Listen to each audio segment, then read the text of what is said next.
This is going to be a brief demonstration on how to retrieve all the learning objectives from a given course in the curriculum using X-Credit. So you will go to the X-Credit page, which is on the faculty source page, and log in. I've already done that. So the first step is you click on the link for curriculum libraries on the right-hand side. And then it'll show you the current active curriculum libraries. So this is the one for the next gen curriculum. It'll ask you for what year do you want to run the report. I'm going to pick 13-14 for this demonstration. Then it's going to ask you what level is the course that you're wanting to run the query for. Of course, you can run these queries across the entire curriculum or for just 1 year or just for one course. They're going to run faster if you narrow it down here. So I'm going to say Med 2, and I'm going to look up something for hematology and hit load map. So I'm assuming that I'm going to look for all of the learning objectives in the hematology system. So what we next have is the search interface window. So we want to click on this link here below this Open Advanced Search window, and you'll see why here in just a moment. We're going to search for all learning objectives. So you can notice that we can search across competencies, learning objectives, learning activities, assessments, and we can even search across all the files that have been uploaded. In other words, all the handouts and PowerPoint presentations and so forth. But for this example, we're just going to try to find all the learning objectives for this course. And in this case, since I'm just finding all, I'm not going to even worry about keywords or search terms because I simply want everything. But the one thing I do want to check here is I want to add these search results to my selections. This will add it to a report. Here in just a moment, you'll see. Show linkages would add in all the learning activities that are associated with the learning objectives. In this case, it would be all the learning activities for the entire course, since I'm going to retrieve everything. But right now, I don't care to see the learning activities, so I'm not going to check that box. So I'm just going to hit search now. It takes a moment to pull that up. It found 272 learning objectives. So if I scroll down on the page here, you can see in this window what it found. So this will list out the 272 learning objectives. And you can see the little red check in front of them means that it has been added to my selections, which will then go into the report.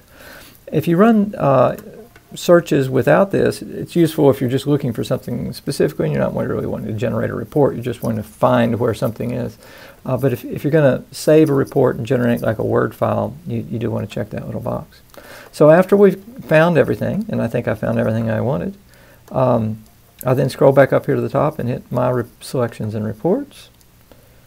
And scroll back down here, and you can see everything that it's going to be in the report. And in this case, there's 200 and I think it was 272. And if I wanted to remove any of these, I could just click the little red X. But in this case, I really want them all. So now I'm going to generate the report. I'm going to say hematology, all learning objectives.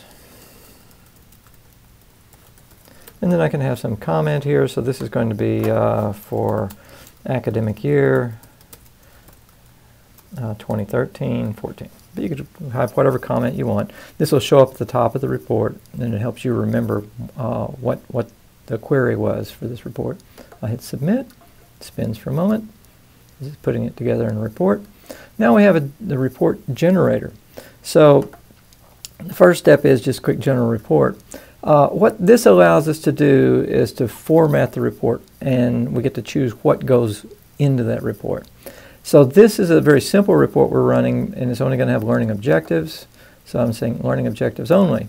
So it asks me then, what all do I want to include relating to these learning objectives? Because we have many things that are associated with every learning objective. The school year, there's a short name. There's, if we check this, it won't display the short name. The system in which it was for, the level of the student, keywords are associated with it, any questions that have been associated with it, if we've got older versions and so forth. In this case, I just want to see the learning objective only, so I'm getting a very simple report. And I want to both view and download this, and I want to get a Word file. Okay. View only would just display it in the web browser, which we could copy and paste it if we wanted to, but view and download makes it easier. It actually gives us a Word file. And this expanded versus collapsed mainly relates to whenever we've got a tree structure, say, of some competencies or learning objectives and learning activities. But in this case, this is a fairly flat report that we're getting out of this.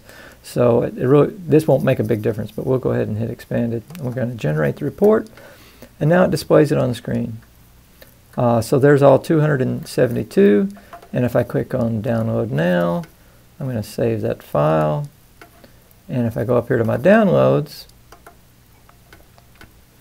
there was a download, and you'll see it created a zip file. So initially it creates a zip file, and I've already decompressed that zip file, and it created a folder. So the zip file is named this package 688.zip. And when I decompressed that zip file, it generated a folder named package 688, and within that are two different files, an HTML file and a Word file. These have exactly the same content within them. But one of them is just in an HTML format and one's in a Word format.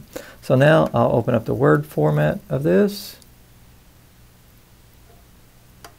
And there's a Word file with my 272 learning objectives. So you're going to find up here, it was what we called the report. There's my notes that I put in about the report.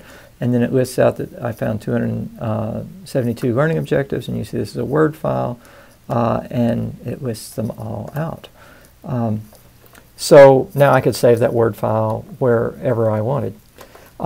So that's how to generate a very simple report quickly.